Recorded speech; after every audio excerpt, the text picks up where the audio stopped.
Čahoj, updateík na followerov 25, 26, 27, 28, 29, 30, 31 a onedlho vyjde také dlhšie videjko, kde budem skúšať rôzne gadžety alebo vychytávky do domácnosti alebo okrasné veci, ako dajme tomu táto vrtuľka.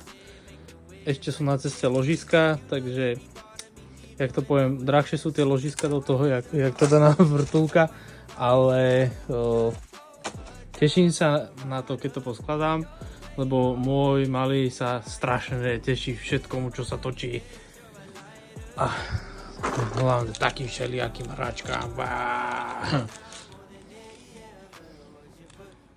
Čus.